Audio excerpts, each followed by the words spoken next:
Hello, my name is Young-Hun Chung and I'm a graduate student at Dartmouth College. Today I'll be talking about my work looking for neural correlates of frame-induced positional shift. In our everyday life, we constantly try to figure out where things are around us, and often we know this information by looking at the objects. But how do we exactly know where things are by looking? Or in other words, how does the perception of object locations arise from physical locations of the objects? It's often very difficult to tease apart the perception from low-level physical stimulation since our perception matches the physical locations very well in most cases. However, there are some interesting visual illusions that can effectively break this relationship. Specifically, we capitalize on this very recently discovered visual illusion called frame-induced positional shift.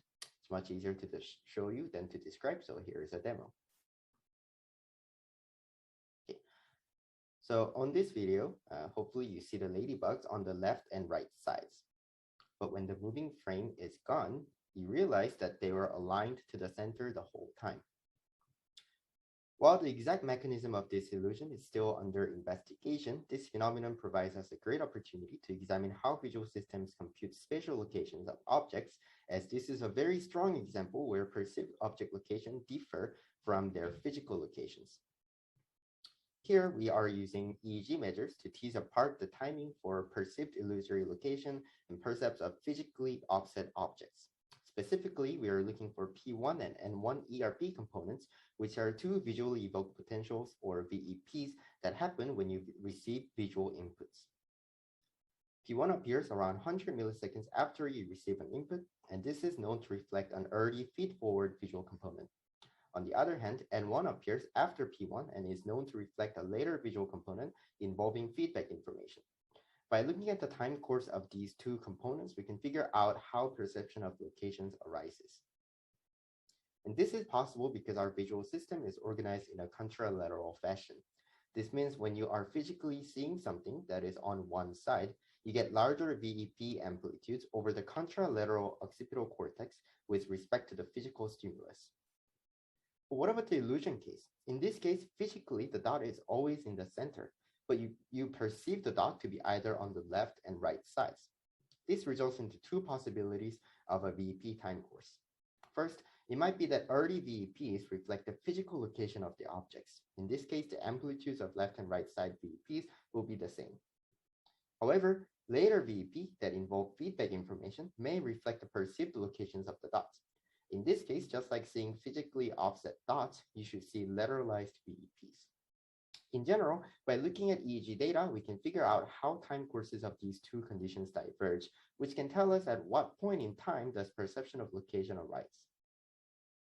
First, this is data for participants perceiving dots that are actually physically on the left and right sides.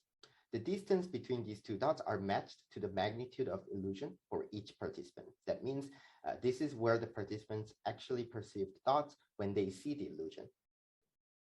On the graph, the red line shows the contralateral waveform and the blue line shows the ipsilateral waveform. Here you can see that at around 100 milliseconds, you see a lateralized P1 component followed by a lateralized N1 component. But how about when participants saw the illusion, where the dot is always in the center, but perceived to be on the left and right sides? As you can see here, we still find an enlarged contralateral N1 component, but not necessarily a lateralized P1 component. What this suggests is that early on in visual processing, the physical location is coded, but at around 170 milliseconds, within the time window of the N1, the perceived location coding arises. To ensure that these differences did not simply arise from the moving frame in the illusory condition, we ran a control version where we only showed the frame moving left and right. And here you can see that there is no apparent VEP present in the data. In conclusion, we found the lateralized N1 component in the illusory percept of object locations. On the contrary, physical offset locations resulted in both lateralized N1 and P1 components. This tells us that the information about the physical location of stimulus might be present in the early feed-forward visual processing reflected by the lateralized P1 component. On the other hand, the perception of locations emerges about 80 milliseconds later, reflected by the lateralized N1 component in the illusion condition. In summary, this suggests that feedback from higher level regions play a critical role in our conscious visual experience of locations. Thank you very much.